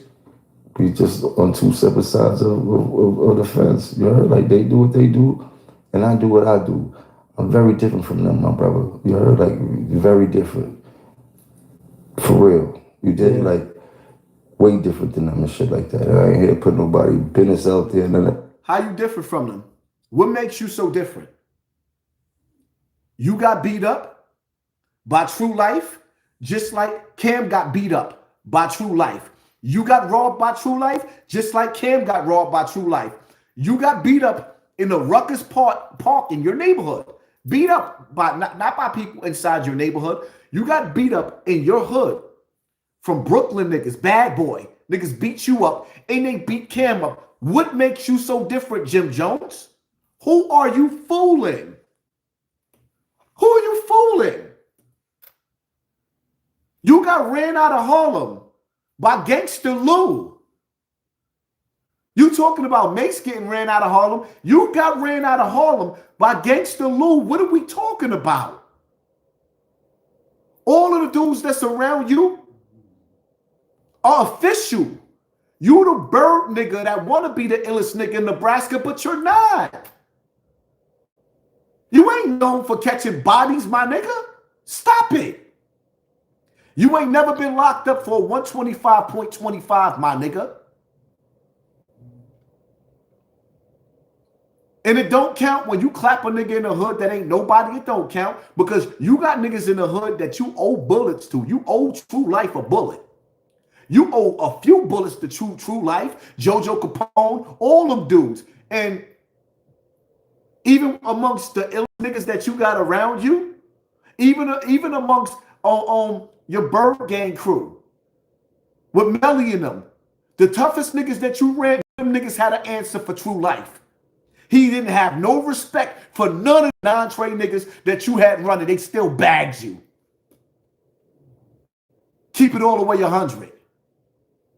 I ain't come here to pretend. Now YouTube want to take 1,000 people out of the building. Like, come on, man. Sure, I'm not that type of nigga. I ain't here to talk down to them niggas. I don't care. Them niggas know what I do. You heard? And they know what I've done. And they could dance around it all they want and shit like that, joking. But they know, nigga, if I get upset, it's going to be a real problem. And I can tell you about times that I did get upset. And I can tell you about times that they don't want me to talk about. You heard? Both of them. You dig? Like, I could tell you about times when I got upset.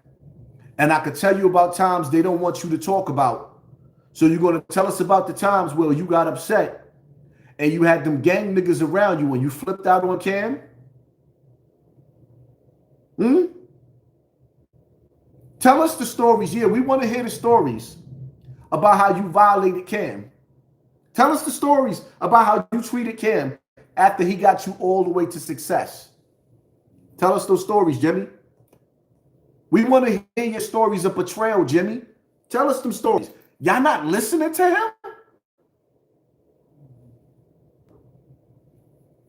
this shit ain't no game. They can't play with me too much. I give the floor to do that because that serves me no purpose. I got too much shit to worry about, too much shit to do. I'm trying to get to a real bag, a real different type of bag, and I'm trying to help out more than I took. You heard? See, that's where I'm at right now in life. I'm trying to give more than I took because I got to take a lot in life.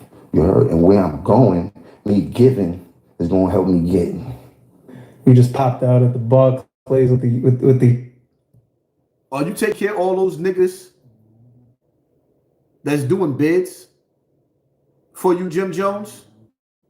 Are you reaching out to take care of all the dudes? Are you talking about all the dudes that had to put their freedom, getting caught with guns and all types of shit? All the dudes that put their freedom on the line to build up your reputation.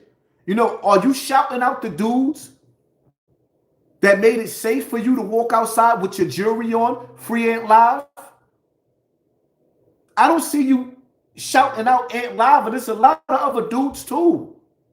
You know, it's crazy because I always knew about Ant Live, but when me and Ant Live met each other, when we bumped heads in the clubs, in the club, and me and Ant Live been cool ever since then, Ant Live was actually approaching me about me beefing with you. Like, yo, you know what I mean? Lighten up off of Jim Jones.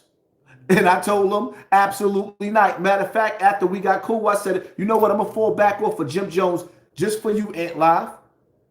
Just for you. Are you reaching back to look out for Ant Live inside the penitentiary? Inquiring minds want to know. Because there's a lot of dudes in jail behind you and your gangster persona.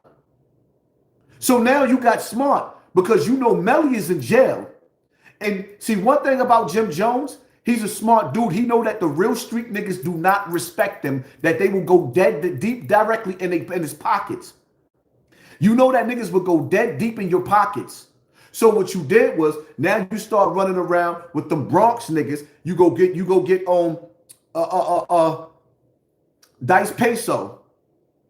Shout out to Dice. I consider Dice to be family because he run with my cousin Uggerville. He run with my family. So shout out to them. So what you do is, you know you can't be alone. Just like Fat Joe. Niggas know you can't be alone in the industry because you got industry goons. And every nigga inside the industry got an industry crew. And then you got niggas in the street with the wolves. The streets gotta eat. Nigga, you can say whatever you want to say about HASSAN Campbell, but I don't travel in packs. I don't even feel comfortable running around.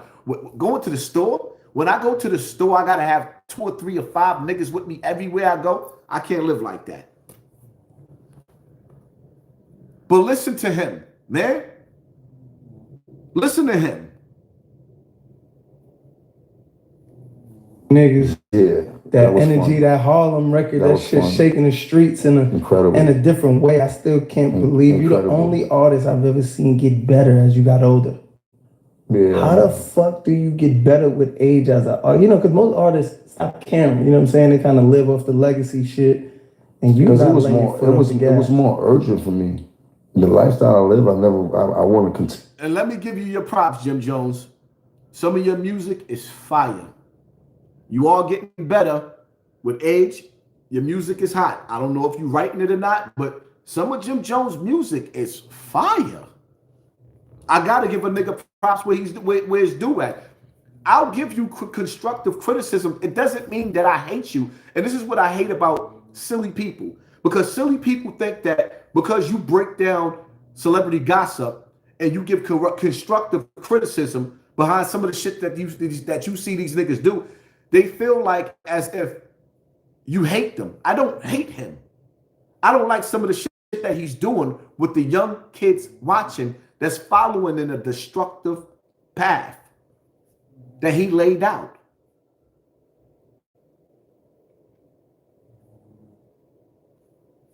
To live that lifestyle, and when I figured out I want to continue to do music, it was like, yo, if you're going to do it, you really got to step up above and beyond so people can hear you, because it ain't no other way it's going to work. Man, when I came back to New York, I tell this to everybody, it was Fred the Godson that really rest in peace. Gave me a lot of inspiration. Every night I would see him in the studio, and I'm still not knowing what I was doing. He's like, bro, you need to get in that booth, bro. Niggas fuck with you. Like, niggas fuck with you. You need to just go crazy. Like, man, he was like egging me on like every night. And I started getting in the booth. I just started boxing.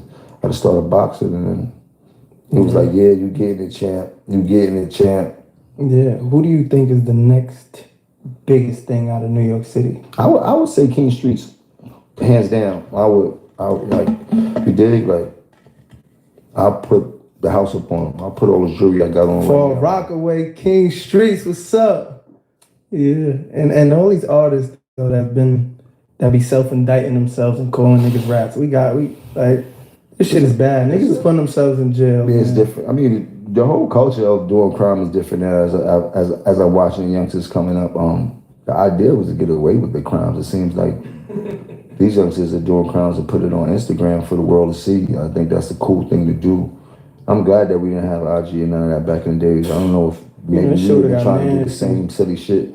Just watching these kids now just crash out and just put it all on social media. It's like, it's just wild out there, shit like that. Like, everything we did was to get away with it. The object was not to get locked up at all for no reason. I mean, and we thought that being locked up from the hood was a rite of passage, like coming up. Like, I've never been locked up in my life. I never did a bid. Let's not say that. I never did a bid. Praise God, praise God. Praise God and shit like that. But that's what we thought. Like, you become a man, you heard it, and I believe but it's even crazier now. Like, you did, like, ain't going to that shit like it's boarding school or like it's a hotel for the weekend. Like, these kids don't got no regard. I feel like niggas feel like empty and shit. Like, yeah, I'm talking all this gangster shit, but if I don't go to jail, niggas are not. The nigga that led the most children to the penitentiary through this blood shit got nerve enough to be sitting up there criticizing the children about how they putting stuff on the internet and going to jail. You have been a billboard for the FBI. And this is why y'all got to understand certain platforms and certain people are put in position in power to mislead our children to the penitentiary. And that's the role that Jim Jones played in hip hop his whole career. He was a billboard for gang culture that was created by the FBI. Some of these gang leaders been working with the FBI. The leader of the Bloods, OG Mac, was a snitch. Is it hard for y'all to figure out? But now you got the audacity to get on social media and critique these kids when you still inviting them and bragging about being in the streets when you got more money than you need. Let you tell it. You willing to give so much advice, but not the advice to keep these little niggas from going to the penitentiary. Where all your friends is at. Shout out to Mel Matrix.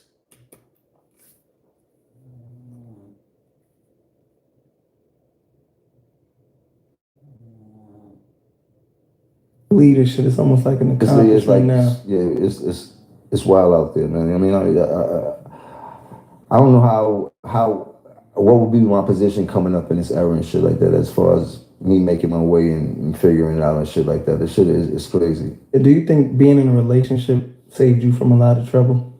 Yeah, being in a relationship saves you from a lot, especially when you have a strong woman on your side and shit like that. But trouble follows you. Can't nothing really save you from trouble. You know what I mean? Time don't lie. And trouble is a motherfucker. You know what I mean? Especially when that's what you projected. And there was a long time in my career where that's what I was projecting. You know, I know you got the Vamp Life Foundation. Mm-hmm. Vamp you Kids. Shout out to Vamp Kids. Mm-hmm. You know, I locked in. I kind of see, you know, all the community work you've been doing. Yeah, I'm doing something dope, actually. Like I said, I do it selflessly, man. Whatever I could do to help the community or help the kids, like that, it's no better feeling. Like I was able to create a program for kids with Reebok that's supposed to happen in the beginning of the new year. I don't know if we're supposed to talk about it, but I was talking about something on one of these shows where these big companies and brands should figure out a way to give back to these kids at high schools and shit like that, according to their academics and athletics and attendance and things like that. Like, give them a chance to get this drip, because that should be so expensive. If they give you certain type of grades, then maybe they should be able to get a discount or a certain amount of points. And the owner of Reebok heard the interview, told Shaq to call me. And then Shaq was like, nigga, put this shit together. So I ended up putting up a whole program together. Congratulations for that. I can respect that. To actually give back to the kids that's going to school that can't afford to have sneakers that's getting picked on and teased on. I definitely can respect that. But I hope and pray that even the kids that's failing in school will be able to get some sneakers too, because sometimes the kids that's failing in school, they go to school because they can't function. They got problems at home. And because they have problems at home, they can't really perform in school because they're too distracted. It's hard for them to learn. When you got to go home to an abusive home, mentally, physically, spiritually, financially, and then you send a kid into the Board of Education, how do you think how do you expect him to excel in the classroom when he's still haunted by what he got to go home to? The evil stepdad, the mother that don't want him, the mother that hurts him, that tells him how much he reminds him of his father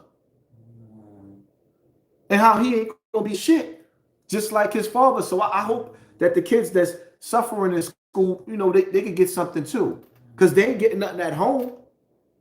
Some of these children, the only escape that they have is the Board of Education. I know the haters are sick, like, damn, he got a whole arena up in here watching him right now. 2 high schools that we do in New York, starting 2 high schools as a catalyst. How many kids do you got total? I don't know how many kids in high school, but and one in Harlem that we starting with. So every kid in the high school has a chance to redeem these points that they'll be able to get free items from off. I think it's Reebok, Nautica, a few others that are involved with it and shit like that. You know what I mean? Things I wish we had. Like nigga, I'll bust an A to get a free pair of sneakers every report card. Absolutely. You know, I'm Justin LeBoy, the king of toxic. You know what I'm saying? I'm gonna always, you know what I'm saying, get to the love and relationships and all that's my favorite shit to kind of get into. But you know, it's a lot of niggas out here that's not doing the right thing for the women that they in relationships with. I want you to let the fellas out there know how important it is to invest in your woman. Shout out to the 5,100 people back in the building for the third time. No, it is if you find the right woman that's worth investing in. It's tricky out there right now as I'm watching it and how these ladies are carrying themselves and shit like that. Like, I mean, we all had the type of women and shit like that, but I come from an R&B era, so you was crying, you was on your Keith Sweat crying for pussy. Gangsters listening to R&B music back when I was coming up. You heard, like it was a little bit more chivalry left when we was coming up. I think we like the last era that kind of really catered to the women and shit like that. I don't even really hear no R&B music outside no more. Everybody's about getting lit and baddie in the bag and shit like that. So R&B dead. When you're dealing with a generation of females that are more concerned about the bag than they are concerned about the man, then it's like, well, how can you force a man to go over and above and beyond for women if they feel like all these bitches are doing the same thing? Damn, that went completely different. And that's to take nothing away from the woman. I don't want nobody to start bashing me. Men ain't shit. You know that. I come from the beginning of time. We're natural predators. They come with the territory. I'm not sticking up for any men, but I am saying that men ain't stupid neither. We do know naturally you're supposed to be the breadwinners to take care of women and shit like that, but nobody wants to be used. And if you are being used, you want to be used in the right way. You don't want to be misused and shit like that. And there's a lot of women that's misusing these niggas out here right now. And some of these niggas are weak enough to let the women do it and shit like that. And that's the problem. Most of these niggas don't have no game or never been in a position to even get with any chick. So they fuck it up by giving them what they want, and that's the money in the bag and shit like that, just so they could get some ass and shit like that. You heard? I'm from the era, man. The pussy is free, but the crack costs money. You heard? Like, we wasn't trying to pay for nothing. You dig? Like, I mean, naturally, as a man, when you get to know a female, that shit come with the territory and shit like that. You got a couple dollars and shit like that. So you're gonna take care of the woman that's with you at the time and shit like that. You know what I mean? But out here, everything's about the bag. There's a lot of prostitution going on out here both ways. You heard? Like. So before you got into a serious relationship, Jim wasn't nobody got a story about Jim tricking. I'm from Harlem. We don't trick. I got tricked on and shit like that, but I don't trick. Whoa. Fuck you mean you got tricked on? Females used to buy me a lot of things when I was coming up. I used to get new shit every day from females. I used to get flying shit. Nigga, you bought and paid for Chrissy. Stop lying. And it's okay. It's absolutely okay. If you see something that you want, and you feel like buying it and paying for it, it is do what you do. Because I'm gonna tell you something, right? In this world, when you find love, most of the time, you find love when you're a teenager. And a lot of people will be with their teenage love and their girlfriends from a younger age. When you start getting with people after a certain age, niggas is strategic. They're very, very strategic. So if you one of them dudes and you want to secure you a woman, just get you the bag and you can have you a Chrissy too. Because if Jimmy didn't have that bag, there would not be no Chrissy. That's the bottom line to that. So you paying. Because I guarantee you, Chrissy didn't come with you and she wasn't the one tricking on you. You was the one tricking on her. Let's stop playing. That bitches buy me whole outfits every day, shit like that. Nowadays, they call you a bum-ass nigga for taking gifts from women. They call you a bum-ass nigga? He said when I was younger, he didn't say Chrissy be buying me everything. Niggas ain't got no game. You heard? Like these niggas is weak out here. What type of shit you saying that's getting you killed? I'm a Harlem nigga. I am from Harlem. We do not know about tricking. I am a city slicker. Most country niggas are the ones that be tricking. You heard? That's why they talk about it in their records and they talk about it in the interviews and they, Marissa got the Audi and Bella got the Rollie. You know, like, what? More than one bitch got to watch like that? Oh, you tripping? Like you did? Like. So you never met a random joint and just say, "Fuck, I'm gonna blow him back." All right, I don't care about the rest. We heard most of what we really needed to hear from him, and a lot of the things that the point that I wanted to get across with Jim Jones,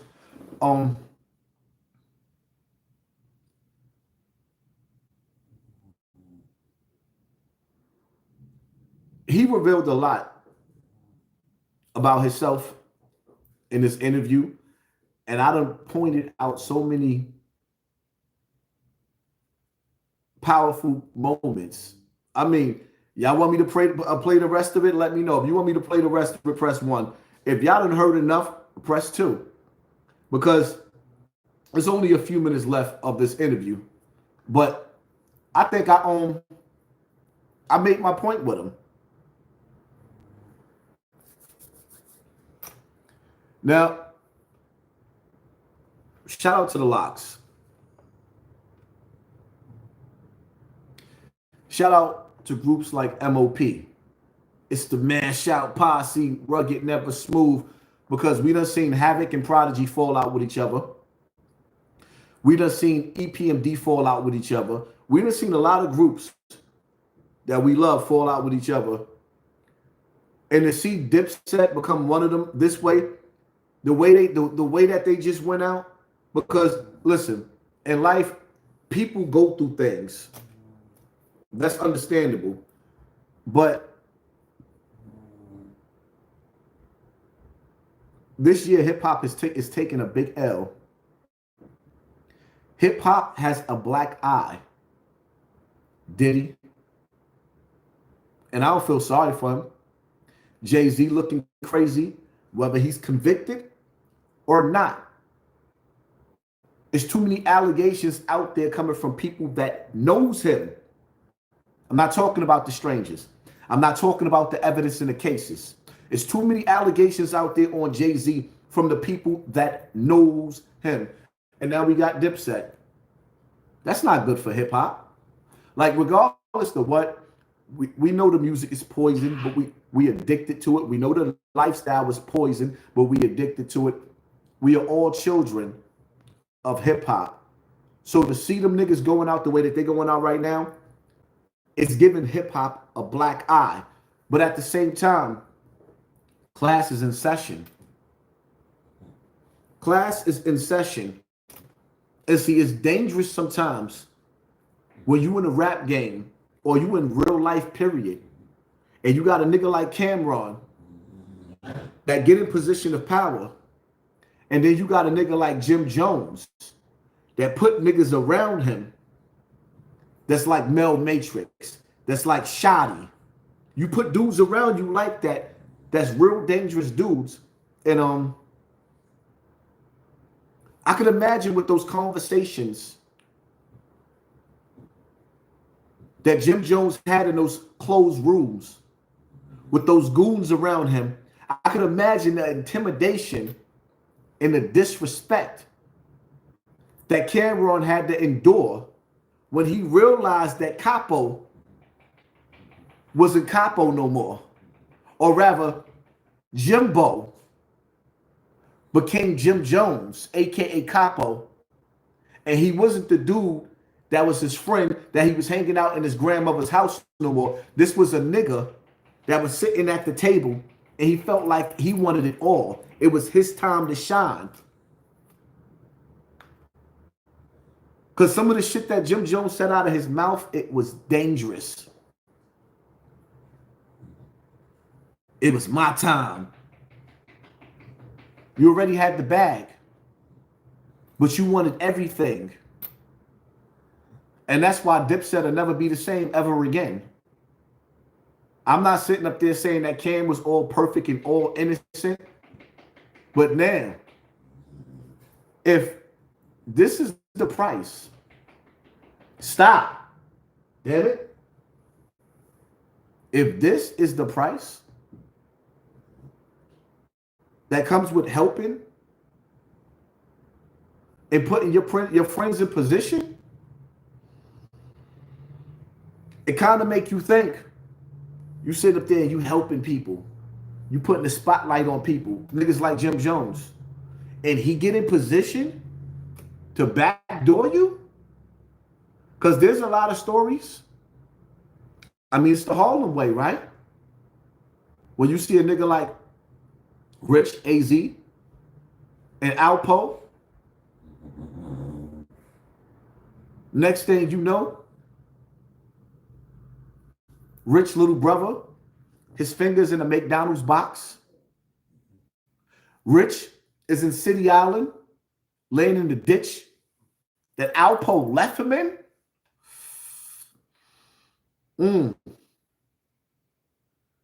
I would say these Harlem niggas is grimy, but Jim Jones is from the Bronx.